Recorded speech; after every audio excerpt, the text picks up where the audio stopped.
Hey guys, I'm Matt Golson and you're watching another Insane Budget Photography, and today we are talking about this camera, the Canon T4i, otherwise known as a much better name, the 650D, which it's known pretty much outside of the United States. But this is a Rebel. So Rebels came out when I was still using film, but back then I shot manual cameras. I was kind of doing my own processing, black and white, and I was kind of artsy, and I didn't even use autofocus, and it was just something I wasn't interested in.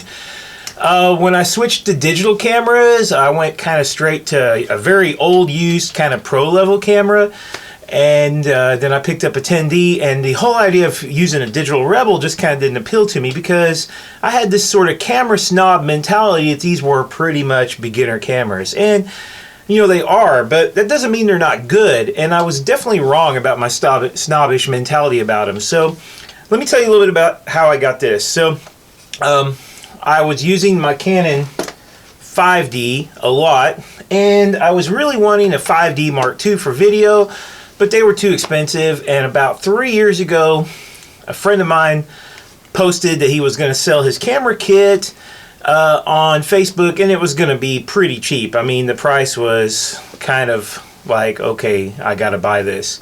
So I think I got this body, tons of accessories, extra bags. I mean, they bought like everything. They had all the gear. They had 3 lenses, a 50, the 55 250, and then the standard 17 to 55 kit lens. This was my first video camera that actually performed in a way that I liked. I'd had some GoPros in the past, and I'd had some fairly low-end, different little kind of like budget camcorder type things, and I always thought, these are terrible. When I got this and started using it about 3 years ago, I was like, oh, that's really good. But there were still some issues. The biggest thing is there was so much about video I didn't understand and didn't really take the time to learn that I really struggled with it. So about a year after owning this camera, I got into making videos and learning more about them, and you know, now here I am still making videos and still learning a lot about them. So let's talk a little bit about the specs. It's 18 megapixel, which to me is way more than I ever need for still. Video 1080p by 30 is your max. It needs 1080p by 60, but it doesn't have it. It's, you know, standard ASPC size sensor, 1.6 crop, just like my 10D was, just like that whole series, and lots of digital SLRs. It's a pretty big sensor for compared to the general world of photography, even though it's not full frame.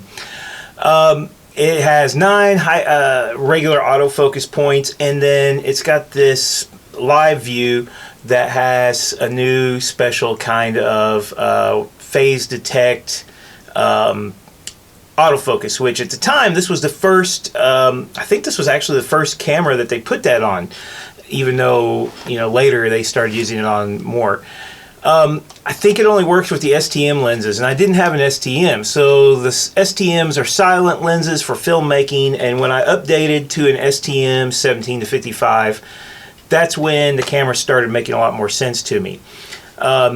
Because now I had autofocus that was silent, and autofocus I think works pretty good. It's nowhere near as good as like the camcorder I'm shooting on right now, which is like a semi-pro camcorder, but it's pretty decent, and you know, I've had pretty good luck with it. Now I feel like anything that's not, you know, this camera is now, I believe it's about 7 or 8 years old. I think it's 8 now, 2012.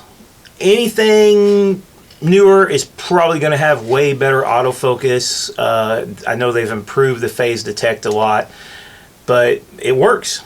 So when I first got the camera, I wasn't that impressed with it, and the stills looked great. The noise was comparable, I think, in higher ISOs to the 5D. It went up to 6400, and I was really stunned by how good of photos I could take at 3200 and 6400 ISO. So I was pretty impressed with low light. I just didn't really like using the camera, and you know, the grip seems too small. The camera seems light and plasticky, so I was always scared I was going to break it. And you know, the 17 to 55 kind of feels pretty cheap, and I just didn't really particularly care all that much for that.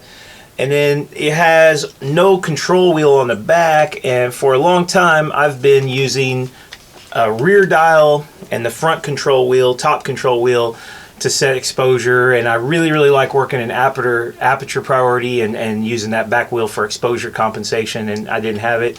The viewfinder is terrible, and I've always just kind of relied on viewfinders, and this has not got a good viewfinder. These cameras, you know, this has a really great viewfinder. A 1D series like this 1D Mark III has an amazing viewfinder. It's like magic. But this is sort of, you know, it's not a great viewfinder. It looks cheap, it's small, it's not very bright. But image quality was pretty good, even on this not so great lens. On the 50, it was even better. And then video, I became just enamored with it. I love video, and that's when I learned to love this, the pop-out screen. I hadn't had a camera before with a pop-out screen, and I started using it for video a lot, and I realized that how much more comfortable it was for me to, say, hold the camera down low at my chest and then pop the screen, look straight up. Or if I wanted to get a different kind of higher angle shot, I could hold it up and tilt it down. And then of course when you get into vlogging, you need to be able to look back at yourself so it comes all the way around. So this is an amazing vlogging camera. And then when you start putting a microphone, some kind of nice microphone on there, you've got an amazing camera for documentary work, for vlogging, for just all kinds of stuff. So when I started using the video functions more, that's when I started learning to love the live view for photography. Most of my photography these days, because most of what I do outdoors is video, I do a lot of indoor photography. I do a lot of product shots. I help my wife with Instagram a lot. And I found that this is just like, I almost go to this camera every time for this screen, because it's so much more comfortable just to hold the camera where you want it and use the screen to compose, focus, zoom in. When I first started doing her, like say flat lays, and a big flat lay, I'd have to climb up on a ladder, and I'd get my 5D or my 1D, and I'd kind of lean over everything and shoot straight down like this, and it's like, oh, I'm going to fall off this ladder. Now I just hold the camera over it, tilt the screen back towards me, and boom, there you go. So when I first bought it, around $250, $300 for the body alone. I think now they're about $200. They haven't lost much value. Imagine, 3 or 4 years, it hasn't lost very much value. They've got T5i, T6i, T7i now. I don't even know, maybe there's a T8i, I'm not sure. But this model has been eclipsed, and yet it still holds pretty good value for a used camera because it does a great job. I mean, it's got good video autofocus. It has high quality 1080. The bit rate on your video is 330 megabits per second, which, like this super high-end camcorder I'm videoing on right now, is like 28. So, I mean, that's a huge thing. That's one reason why your images just look so much better. So what could be better than this? Well, how about a 5D that can take full frame video? That might be better. Let's do a little comparison. I want to go ahead and switch out the camera I'm recording on now with this, and we'll see what it looks like.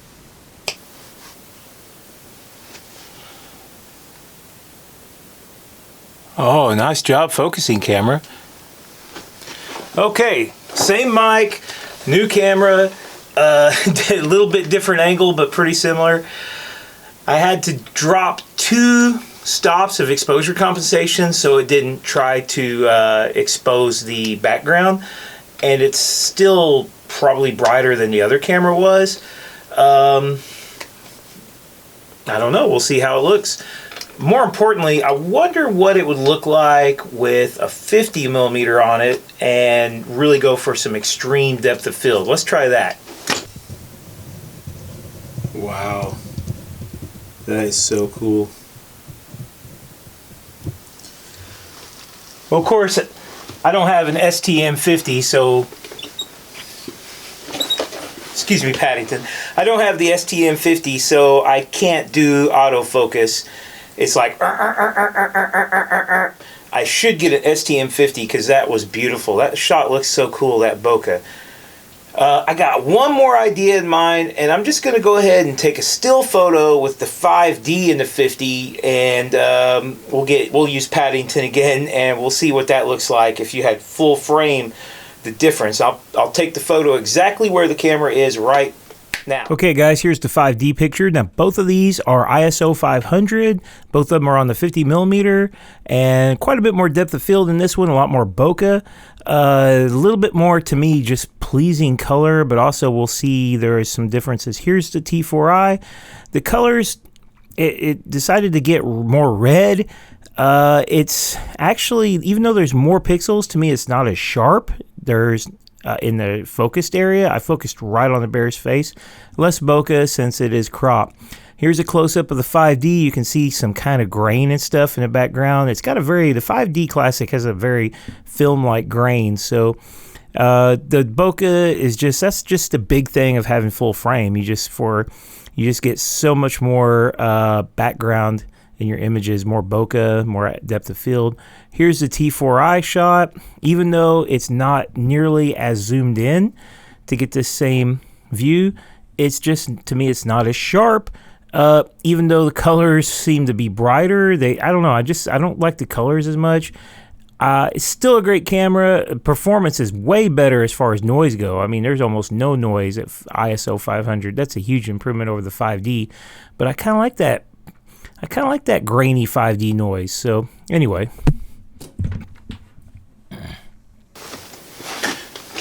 So guys, in conclusion, excuse me again. In conclusion,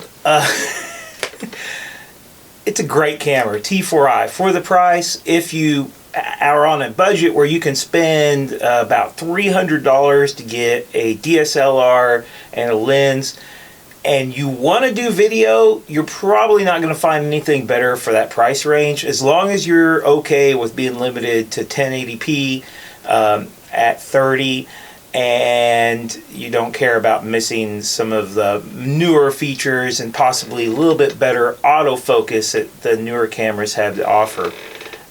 So I highly recommend it. I love it. That being said, I'm looking to upgrade. See you later. Thanks for watching.